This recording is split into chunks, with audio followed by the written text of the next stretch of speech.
everybody, thank you for joining me today.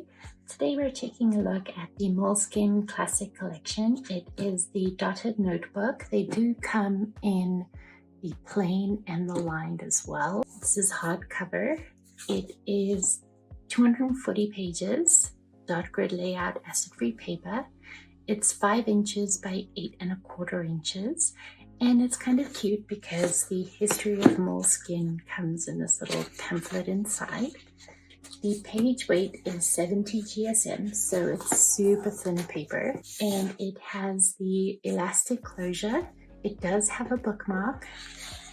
It has a pocket on the inside, but it has no index, no page numbers, and no pen test page. The dots go all the way up to the edge of the page, and they are even throughout the notebook, which is a plus for me at least.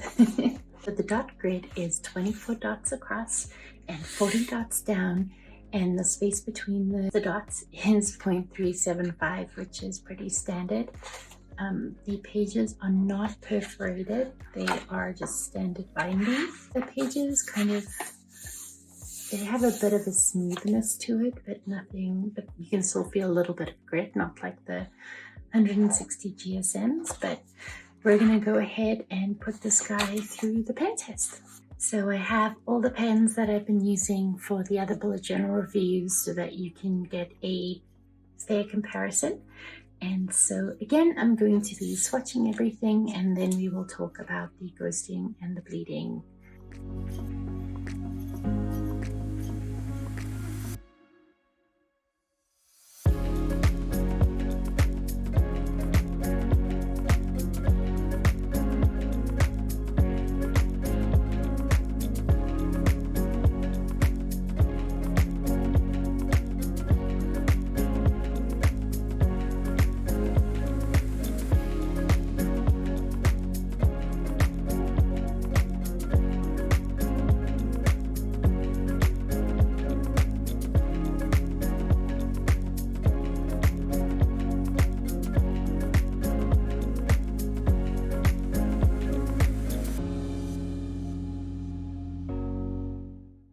So now we're going to go ahead and we're going to take a look at the pencils and watercolors.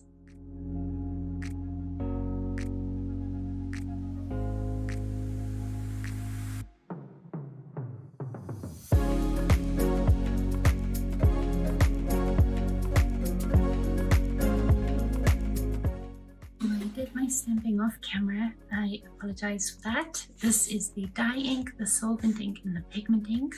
They all smudged, but the solvent ink, if you leave it for a little bit, it'll be fine. But we're going to take a look at the overall results. The paper is definitely coated in something because everything smudged. Everything but the ballpoint pen smudged. The friction doesn't erase quite as nicely as other papers have so far. And then the other interesting point to note is the colored pencil. It doesn't go on very smoothly, so it kind of looks like there's a bit of a grit. You can work that out with a blending pencil, so it's not the worst, but it's just letting you know. Looking at the back, so everything ghosted, a lot of things bled through. For the ridging, we have the ballpoint ridged, the gel pen ridged, and that's it. Then the gel pen, the fountain pen, the Pentel Touch, the Jelly Roll, the Crayola, and the Sharpie all bled through. All 3 of the inks bled through, the dye ink, the solvent ink, and the pigment ink. It held up pretty well with the watercolor. Oversaturation obviously was an issue, but using a little bit of water worked out really well actually. So you might be able to just do straight up coloring instead of blending, but that still did better than I thought it would, so that's kind of exciting. So yes, that is the review of the Moleskine. I've said in previous videos that the Moleskine isn't my favorite for this reason, and that's the 70 GSM paper. That's just the way it is. But otherwise, you know, it is a fun little notebook, and if you do like the thinner paper, this one could definitely be for you.